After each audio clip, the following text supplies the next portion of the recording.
Welcome back to the Dark Reading News Desk at RSA 2025. Terry Sweeney here with Dark Reading, and joining us now is Christy Wyatt, CEO of Absolute Security. Christy, thanks so much for joining us on the Dark Reading News Desk. Thanks for having us. Appreciate you doing this. Our topic today is resilience, a topic near and dear to just about every organization's heart.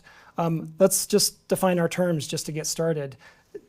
What is resilience? Like, really break that down for us. It's a great question because it's a word that gets used a lot. In its purest form, resilience is the ability to kind of restore and snap back. And so I think we use it interchangeably with the ability to withstand an attack or recover from an attack. I think the part of resilience that we at Absolute are specifically focused on is how do we help organizations kind of remain more flexible and give them the ability to respond when something goes wrong, whether that is an application that stopped working or a device that gets compromised. Okay.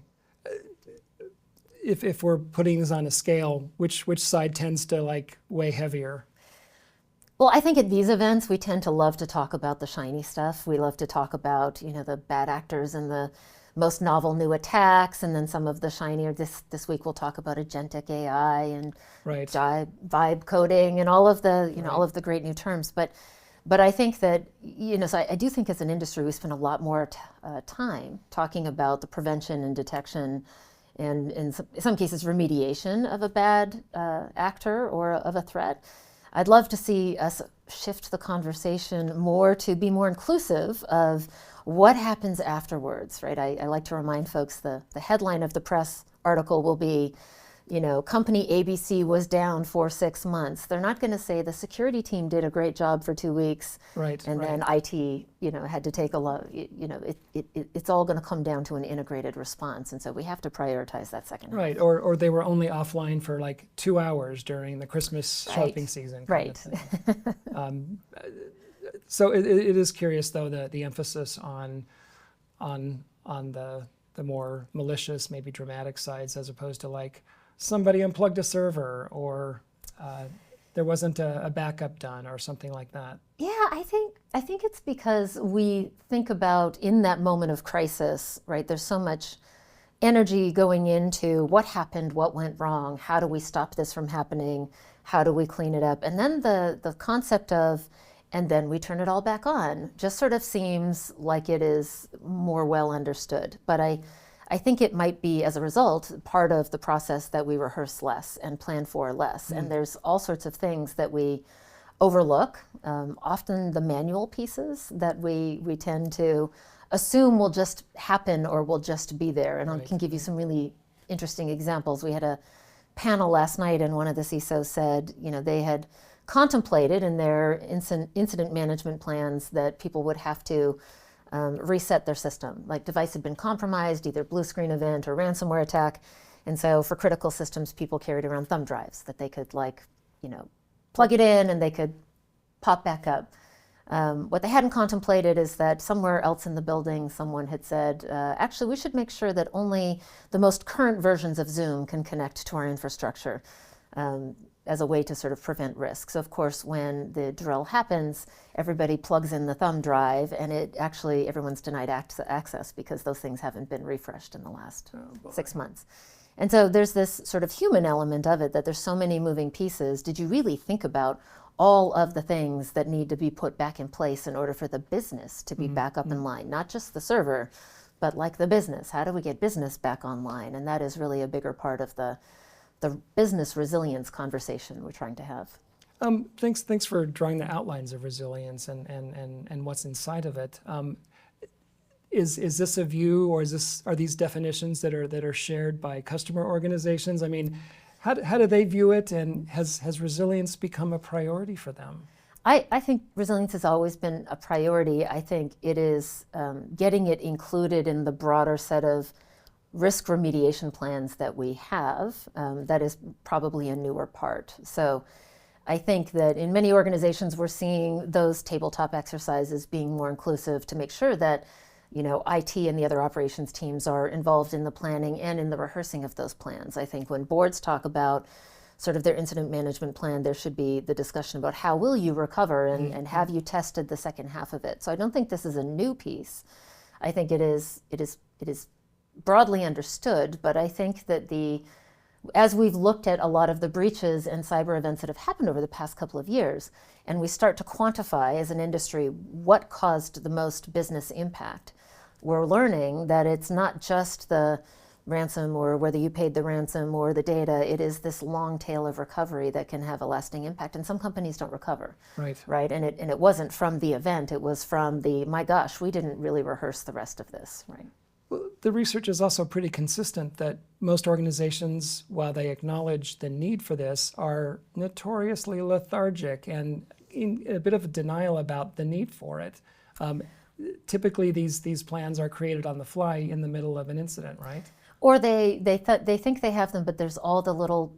My experience is that these are subtle things that they forgot, right? How do they communicate with one another? Which teams go back online first is a great example, right? So it's not like if you've had a massive event that you can just flip the switch and everybody reinstalls, right? You've got to be systematic and thoughtful about which systems are first and how do you sort of work your way through the business. And so I think that's the piece where really being pragmatic and thinking it through is kind of helpful. I also think there's a part of this that just as an industry, I think cyber has a bit of a shame-based culture where, like if I draw too much attention to the fact that I will have to refresh remote systems after ransomware has taken a remote user down, that's somehow acknowledging that something would get by me, right? That somehow all the other things that I spent money on with prevention and detection, I wasn't doing a good job. And so we publish a lot of data in our resilience index to try to just demonstrate that even the people who do this brilliantly, even the vendors who are world-class at writing software and the enterprises that are world-class in deploying it, don't have a 0% chance of probability that a security control will go offline or a device will fall out of compliance or someone will click on a link and get hit by a ransomware attack. It will happen. And so there's a part of this that is kind of shifting the conversation to kind of, I like to call it participating in your own rescue. Like you kind of have to, you kind of have to acknowledge that it could happen and that you've sort of thought it through. In your conversations with the CISOs you're in regular contact with, what's your sense of how they prioritize resilience among the many things they have to juggle? I think very high. And I would say a few years ago when, as a company, we started down this path to really talk about endpoint resilience, right? How do we make sure applications always stay up and on and refreshed, and how do we make sure devices can be refreshed remotely if they need to be? It was a little bit more of a subtle conversation. Folks were a little bit, explain this to me one more time. I would say we've had some events in the past 12 months that have brought it tightly into focus, right? And it wasn't necessarily a cyber event, but there was a supply chain event last summer with CrowdStrike that a lot of people said, oh, wow. So if that was a bad actor, it wasn't, fortunately, but if it was, right, I hadn't had to use those muscles in a while. I better go back and make sure that I'm ready. So I do think it has sort of moved to the top of people's minds to learn from that and think about what do I need to change in my readiness plans to make sure that if this happened again, I'd be ready. You've alluded to a few of them, but from your perspective, what do you see as like the top challenges to achieving real resilience? I mean, the resilience as a category for our industry is very broad, right? And the piece of it that we speak about is really how do we make sure these devices, the endpoint devices that users are relying on to connect and do business, stay fresh and healthy and productive and secure. And so in that they can connect, all of the things that we want them to do. I think that continuous monitoring of compliance is a really important piece that people, it's tough to do. And so therefore, it's really easy for us to pull out a risk framework and say there's 5 things I should be afraid of, and I've deployed 5 controls to make those, that would protect me from those bad things happening. It's easy enough to say, did we get those things installed on everybody's devices? Yes, I can check the box. It's harder to say, do I know that they're still working each and every day? And do I have a plan in place? It can't be human beings running from person to person to person saying, let me check, are you still alive?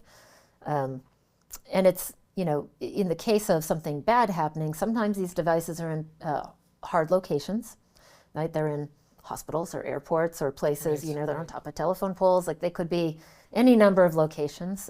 It can't be it can't involve a lot of end user involvement. You certainly don't want to be sending out sensitive passwords and teaching users how to, here's your BitLocker password, here's how you refresh your device and bypass your security code. Like that's, it might, it's things you have to do in a crisis, but you'd like to have a plan where you can avoid those things. And so I think it's it's kind of the nuance of it that said, gosh, there's a bunch of devices down. Do I know where they are?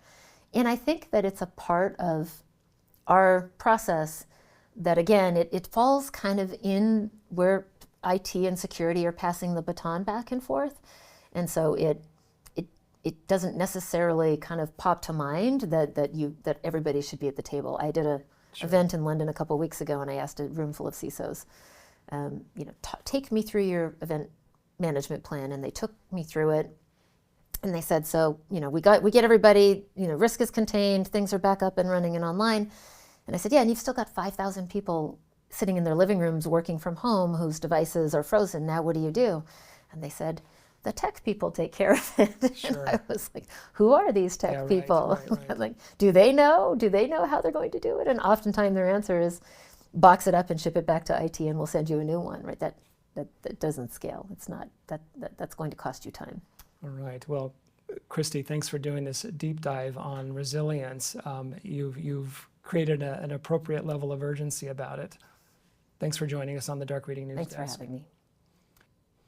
We've been talking with Christy Wyatt of Absolute Security. This has been Terry Sweeney for the Dark Reading News Desk. Thanks for joining us for this segment. We'll see you next time.